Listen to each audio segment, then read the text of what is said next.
Hello, പുതുവത്സരാശംസകൾ എല്ലാവർക്കും മുൻകൂട്ടി പറയുക കേട്ടോ. പുതുവത്സരത്തിന് വേണ്ടി, പുതുവർഷത്തിന് വേണ്ടി നമ്മൾ ഇന്നൊരു മുന്തിരി വൈൻ ഞാൻ ഉണ്ടാക്കാൻ പോവാണ്. അതിൻ്റെ ആ സാധനങ്ങളെല്ലാം കാണിക്കാമേ, തുടങ്ങാൻ പോവാം. നമുക്ക് നോക്കാമേ. 2 കിലോ മുന്തിരി കഴുകി വാരി വൃത്തിയാക്കി എടുത്തിട്ടുണ്ട്. മുന്തിരിയിലെല്ലാം വിഷം അടിക്കുന്നത്, അതുകൊണ്ട് എന്ത് ചെയ്യണമെന്നറിയാമോ? നല്ലപോലെ വെള്ളം എടുത്തിട്ട് ആ വെള്ളത്തിനകത്ത് മഞ്ഞളും ഉപ്പും കൂടി ഇട്ട് വെച്ചിട്ട് അരമണിക്കൂർ ഈ മുന്തിരി അതിനകത്ത് വെക്കണം. വെച്ച് കഴിഞ്ഞിട്ട് 5-6 പ്രാവശ്യം കഴുകി വാരി എടുക്കണം. എന്നാലേ ഇത് വൃത്തിയാകത്തുള്ളൂ. വെച്ചാൽ മുഴുവൻ വിഷം അടിച്ചല്ലേ വരുന്നത്. അങ്ങനെ ഞാൻ അരമണിക്കൂർ ഉപ്പിനകത്തും മഞ്ഞൾ പൊടിക്കകത്തും കൂടിയിട്ട് കഴുകി വാരി വൃത്തിയാക്കി വെച്ചിരിക്കുന്ന മുന്തിരിയാണിത്. അങ്ങനെ നമുക്ക് എടുക്കാൻ പറ്റത്തുള്ളൂ. അപ്പോൾ ഇനി നമുക്ക് തുടങ്ങിയാലോ. അതിന് ആവശ്യമായിട്ടൊരു പാത്രം ഞാൻ വയ്ക്കുന്നു. അതിനകത്ത് കറുവാപ്പട്ട, ഗ്രാമ്പു, തക്കോലം ഇതെല്ലാം കൂടി ഇതിനകത്ത് ഇടാൻ പോവാണ്. വെള്ളം തിളപ്പിക്കാൻ വെക്കുക.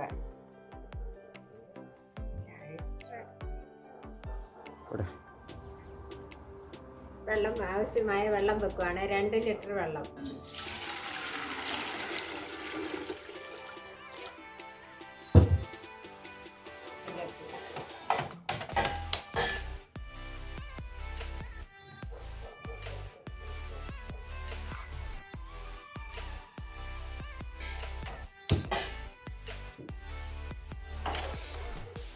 വെള്ളത്തിനകത്തോട്ടാണ് നമ്മൾ ഈ സാധനങ്ങളൊക്കെ ഇടുന്നത്.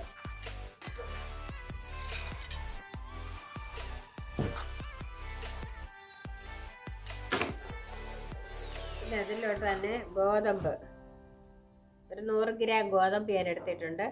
അത് ഈ വെള്ളത്തിൽ തന്നെ ഇടും. അതിൻ്റെ വീര്യം ഇറങ്ങാൻ വേണ്ടിയാണ്. എല്ലാ ജ്യൂസിനകത്തോട്ട് ഇട്ടാലും മതി, കുഴപ്പമില്ല. പക്ഷെ ഞാൻ ഇങ്ങനെയാണ് ഇടുന്നത്. എൻ്റെ വീര്യം ശരിക്കും ഇറങ്ങുമല്ലോ, അതിന് വേണ്ടി. ഈ വെള്ളം തിളച്ചതിന് ശേഷം മുന്തിരി നമുക്കിടാം. നമ്മുടെ മുന്തിരി വൈനിലുള്ള സാധനങ്ങളെല്ലാം തിളച്ചുകൊണ്ടേ ഇരിക്കുന്നു. നല്ല മണം വരുന്നുണ്ട്, നല്ല തിളപ്പായി. ഈ തിളച്ച വെള്ളത്തിലോട്ട് മുന്തിരി ഇടുകയാണ്. 2 കിലോ മുന്തിരി അത്.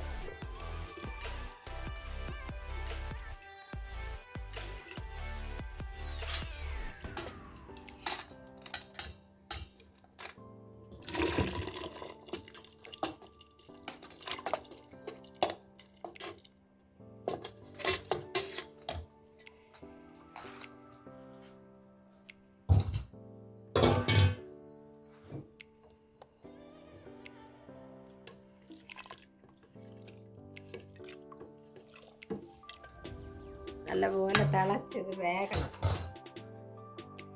നല്ലപോലെ വെന്ത് കഴിഞ്ഞിട്ട് ഇതിനകത്ത് നമുക്ക് ഇനി പഞ്ചസാര ചേർക്കാനുണ്ട്. ബാക്കി ഐറ്റംസ് എല്ലാം ചേർക്കാനുണ്ട്. അതൊക്കെ പറയാം. ഒക്കെ നമുക്ക് പുതുവർഷത്തിൽ അടിപൊളി വൈൻ കുടിക്കാം. വൈൻ കുടിച്ച് സന്തോഷിക്കാം.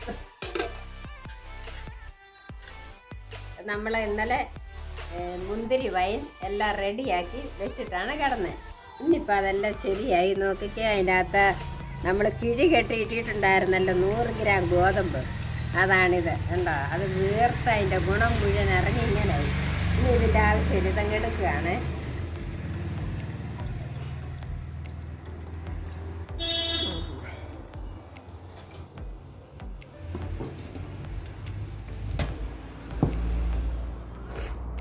ഇനി ഇത് അരിച്ച് ഒരു പാത്രത്തിലോട്ട് മാറ്റിയിട്ട് വേണം പഞ്ചസാര ഇടാൻ.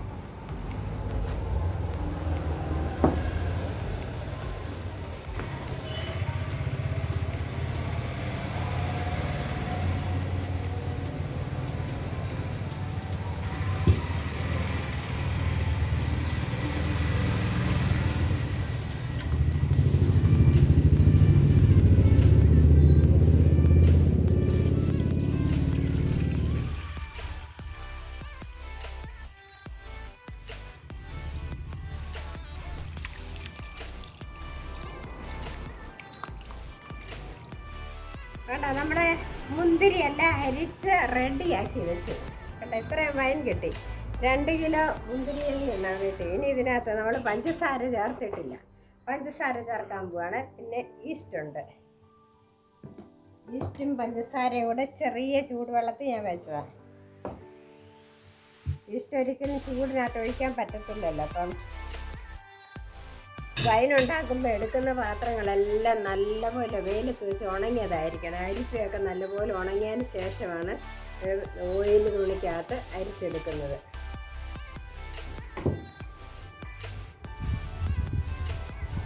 തവി എല്ലാം നല്ല ഡ്രൈ ആയിരിക്കണം, അല്ലെന്ന് വരയിൽ ഇത് പുളിച്ച് പൊങ്ങി അങ്ങ് വല്ലാതായി പോകും. അപ്പം മറ്റേ ബീട്രൂട്ട് വൈൻ ഉണ്ടാക്കിയ തവി ഇതെല്ലാം മാറ്റി ഞാൻ ഇനി ഇതിനാവശ്യമായ പഞ്ചസാര ഇടുകയാണ്. മധുരം നോക്കി നോക്കി വേണം പഞ്ചസാര ഇടാൻ. കൃത്യമായ അളവ് 2 കിലോ മുന്തിരിക്കോ 1.5 കിലോ പഞ്ചസാരയാണ് വേണ്ടത്. പിന്നെ മധുരം കുറവ് മതിയവർക്ക് കുറച്ചിടുക, കൂടുതൽ വേണമെങ്കിൽ കൂടുതൽ ഇടുക. പിന്നെ നമ്മൾ നോക്കാമേ, കുറച്ചിട്ട് നമുക്ക് ഇളക്കി നോക്കാം.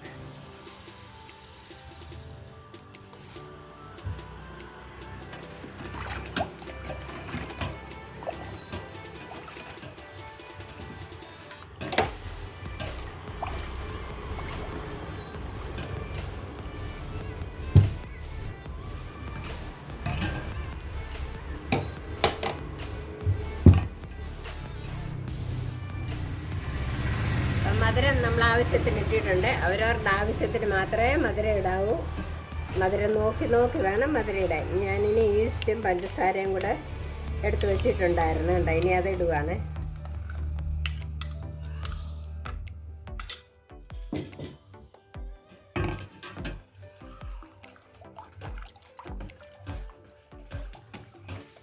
രണ്ട് ദിവസം കഴിഞ്ഞ് ഇനി ഈ വൈൻ കുടിക്കണം. അല്ല അടിപൊളിയായിരിക്കും, സൂപ്പറായിരിക്കും.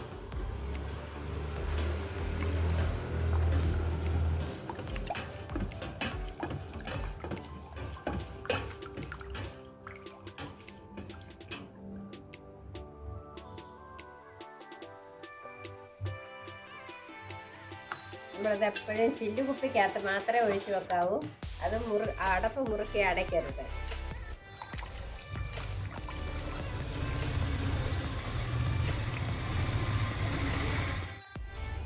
കണ്ടാ, നമ്മുടെ വയലെല്ലാം റെഡിയായി കുപ്പിക്കകത്താക്കി, ചില്ലുകുപ്പിക്കകത്താക്കി. ഇനി അടപ്പ് മുറുക്കി അടയ്ക്കരുത്, ലൂസാക്കി വെക്കണം, അല്ലെന്ന് ഒരു ഇത് തിളച്ചു പോകും. ഇത്ര നിറച്ച് വേണ്ട. ഇതിന് ഞാൻ കുറച്ചിങ്ങെടുത്ത് ഒഴിച്ചപ്പോൾ അത്രയായി പോയതാണ്.